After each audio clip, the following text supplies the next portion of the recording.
Comment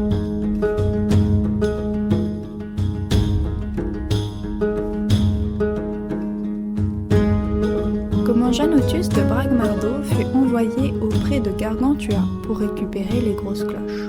Chapitre 18. Maître Janotus, tondu à la César, vêtu de son capuchon à l'antique, l'estomac bien immunisé au cognac de four et à l'eau bénite de cave, se transporta au logis de Gargantua, touchant devant lui 3 bœufs d'eau à museau rouge, et traînant par derrière 5 ou 6 maîtres sans art, bien crottés jusqu'au bout des ongles. À leur entrée, Ponocrate les rencontra, et il fut effrayé en les voyant ainsi déguisés. Il croyait que c'étaient quelques travestis ayant perdu la raison. Puis il s'enquit auprès de l'un des maîtres sans art de cette bande de ce que signifiait cette chienlit. On lui répondit qu'il venait demander que les cloches leur fussent restituées. À peine avait-il entendu ces paroles que Ponocrate courut annoncer la nouvelle à Gargantua, afin qu'il fût prêt à la réplique et qu'il délibérât sur le champ sur ce qu'il convenait de faire. Gargantua, averti de la situation, prit à part Ponocrate son précepteur, Philotomie son maître d'hôtel, Gymnaste son écuyer et Eudémon, et se concerta sommairement avec eux de ce qu'il serait bon aussi bien de faire que de répondre. Tous furent d'avis qu'il fallait les conduire au petit coin du gobelet, et là les faire boire en bon rusteau.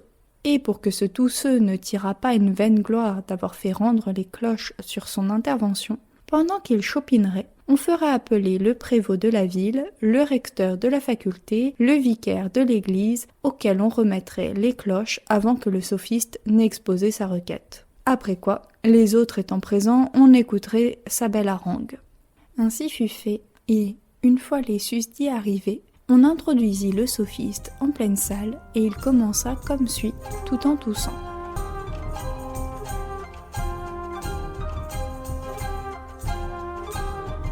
La harangue que maître Janotus de Bragmardo fit à Gargantua pour récupérer les cloches.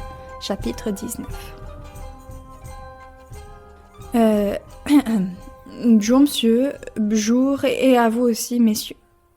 Ce ne pourrait qu'être bon que vous nous rendissiez nos cloches, car elles nous font bien faute. Autrefois nous en avions bel et bien besoin.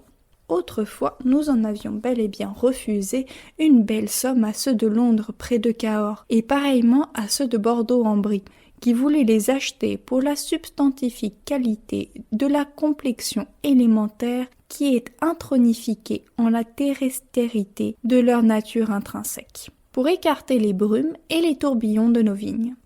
À vrai dire, non pas les nôtres, mais celles qui sont tout près d'ici, car si nous perdons le vin, nous perdons tout, sens et loi. Si vous nous les rendez sur ma requête, j'y gagnerai 6 empans de saucisses et une bonne paire de chausses, qui me feront grand bien à mes jambes. Oh, pardieu, Seigneur, une paire de chausses est une bonne chose, et point ne la méprisera le sage. Ha ha, n'a pas une paire de chausses qui veut, je le sais bien pour ma part. Écoutez, Seigneur, il y a 18 jours que je suis à élucubrer cette belle harangue. Rendez à César ce qui est à César, et à Dieu ce qui est à Dieu. Ici gît le lièvre. Par ma foi, Seigneur, si vous voulez souper avec moi dans ma chambre d'aumône, corps Dieu, nous ferons bonne chère, Hubin. Moi, j'ai tué un porc, et moi avoir bonus vino. Mais de bon vin, on ne peut faire mauvais latin. Alors, de par Dieu, donnez-nous nos cloches. Tenez, je vous donne au nom de la faculté un recueil des sermons d'Urdine, qui vous sermonne de nous octroyer nos cloches. Voulez-vous aussi des pardons? Par Dieu, vous les aurez, et ne les paierez point. Ô monsieur Seigneur, clochi donamine-nous. Vraiment, c'est le bien de la ville.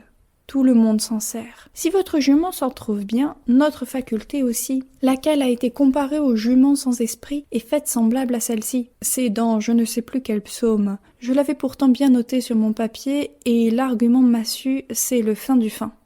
Là, je vous prouve que vous devez me les donner. Voici ma thèse. Toute cloche, clochable, clochant dans un clocher, en clochant fait clocher par le clochatif, ce qui cloche clochablement. À Paris, il y a des cloches. Par conséquent, CQFD, etc. Ah ah! Ha ha ha! C'est parler cela!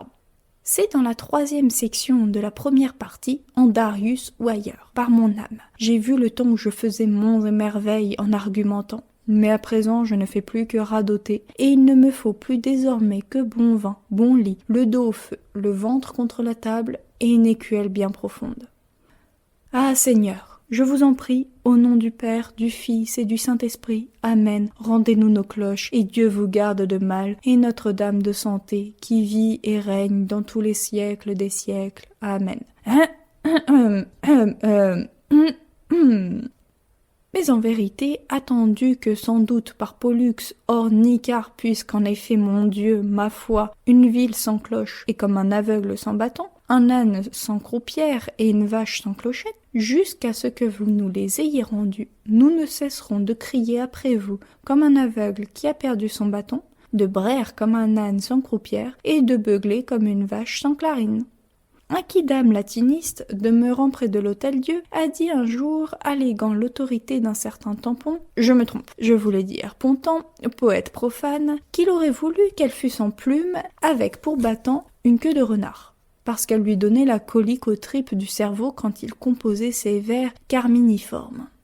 Mais nac petit un petit tac, tic, torche, lorgne, on l'a déclaré hérétique. Nous les façonnons comme des pantins de cire. Le déposant n'a plus rien à ajouter. La pièce est jouée, achevée d'imprimer.